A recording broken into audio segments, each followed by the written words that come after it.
Bonjour à tous, c'est Nico sur linuxlan.fr. Aujourd'hui, je vais vous présenter comment installer Vim Backup and Replication 9.5. Donc, vous avez ici une machine virtuelle dans laquelle j'ai configuré une adresse IP, j'ai intégré à mon domaine.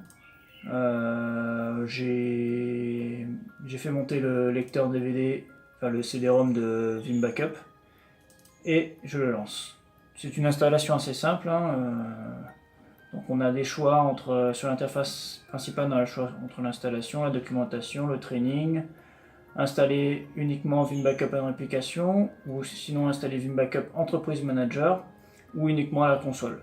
Donc là aujourd'hui on va faire l'install classique de Vim Backup and Replication. Donc on a soit ce bouton là install, soit celui-là install. Donc bon, je prends le gros. Voilà. Il me dit que .NET n'est pas présent. Est-ce que je souhaite installer le prérequis? Donc je fais OK. Il installe pour moi le .NET. Donc j'en profite pour ceux qui ne le savent pas, Vim Backup and Replication, enfin je suppose que si vous regardez cette vidéo, c'est que vous savez à quoi sert le produit. Hein.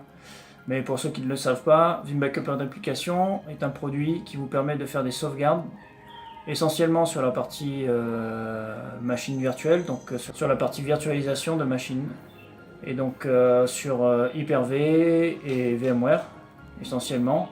Et dernièrement, ils ont ouvert leurs produits à des agents Linux et Windows, aux clients lourds, et pas uniquement à des machines virtuelles, mais aussi à AX, SUSE, je crois.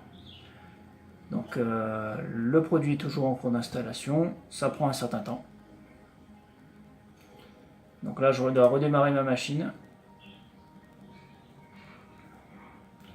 Donc là, si vous voyez sur mon écran, je suis sur une installation avec du VMware derrière.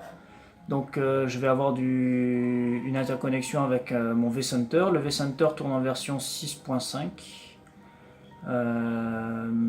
Voilà. Et ce n'est pas dans cette installation, ce n'est pas la première machine virtuelle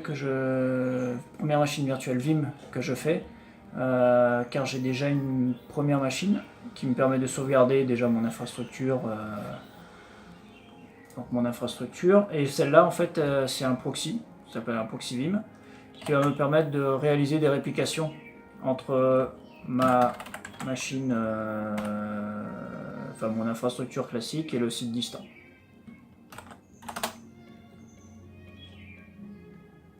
Voilà, donc normalement l'install reprend.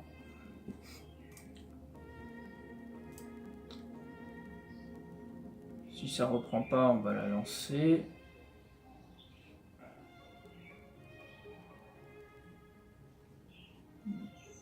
Gestionnaire de serveur, on n'en a pas besoin.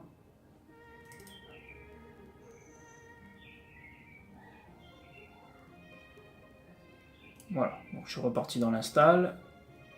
Ah bah voilà, notre installation est en cours. Effectivement, il ne faudrait pas besoin de relancer l'installation. Hop, je vais juste fermer ça et revenir là. Donc, en gros, on accepte le truc. Comme je vous disais, c'est suivant, terminé. Est-ce que vous avez besoin d'une licence? Alors, si vous avez votre licence, donc c'est un fichier .leak, vous le mettez ici, vous faites browse, vous parcourez votre disque dur, vous insérez votre licence. Moi, j'en ai pas besoin ici parce que, comme je vous disais, c'est un proxy. Et avec ma licence de base, donc mon serveur Vim qui était installé préalablement, j'ai déjà la licence qui est intégrée.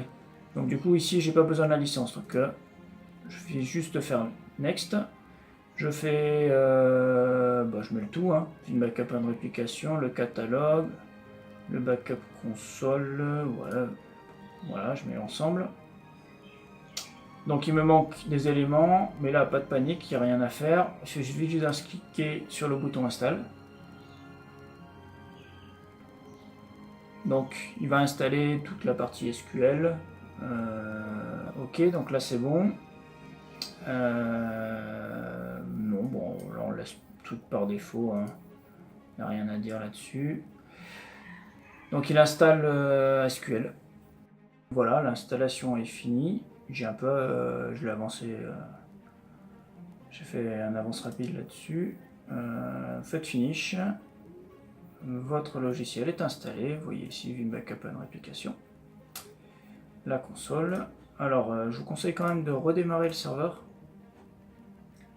même si c'est pas demandé, mais c'est toujours, comme on dit, ça reste du Windows. Donc on va le redémarrer. L'installation de Vim Backup est finie. Si vous souhaitez avoir de plus amples informations, j'ai mis dans la description un lien vers mon blog où j'explique pas à pas l'installation de Vim Backup and Replication. Je vous dis à bientôt pour la configuration de Vim Backup.